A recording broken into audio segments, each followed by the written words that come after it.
కిడ్నీలో రాళ్లకు ఎటువంటి ట్రీట్మెంట్ చేస్తారు? 1. ASWL shock wave lithotripsy. ఈ పద్ధతిలో శరీరానికి బయట నుంచి షాక్ వేవ్స్ పంపించి రాళ్లను చిన్న ముక్కలుగా చేసి మూత్రం ద్వారా బయటికి వెళ్లేలా చేస్తారు. ఇది నాన్ ఇన్వేసివ్ ట్రీట్మెంట్, అంటే ఆపరేషన్ లేకుండా చేసే విధానం.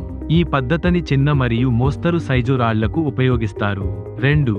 URS యూరిటెరోస్కోపీ. ఈ విధానంలో మూత్రనాళం ద్వారా యూరెటెరోస్కోప్ అనే కెమెరా గల సాధనాన్ని ప్రవేశపెట్టి రాళ్లను లేజర్తో చిన్న ముక్కలుగా చేసి తొలగిస్తారు. ఇది మధ్య తరహా లేదా పెద్ద రాళ్లకు ఉపయోగిస్తారు. కొన్నిసార్లు మూత్రనాళంలో స్టెంట్ ఉంచి మూత్రం సాఫీగా వెళ్లేలా చేస్తారు. 3.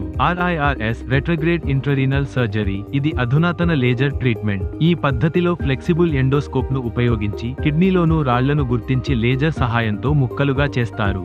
పెద్ద రాళ్లను తొలగించడానికి ఇదొక మంచి పద్ధతి. 4. PCNL percutaneous nephrolithotomy. ఈ పద్ధతిలో చిన్న ట్యూబ్ ద్వారా స్పెషల్ ఇన్స్ట్రుమెంట్స్ ని ఉపయోగించి రాళ్లను తుక్కులుగా చేసి బయటికి తీస్తారు.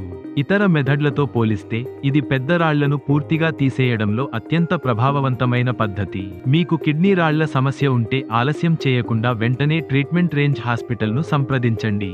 ఆరోగ్యశ్రీ సౌకర్యం అందుబాటులో ఉంది. మరింత సమాచారం కోసం సంప్రదించండి 9888193334 KPHB, హైదరాబాద్.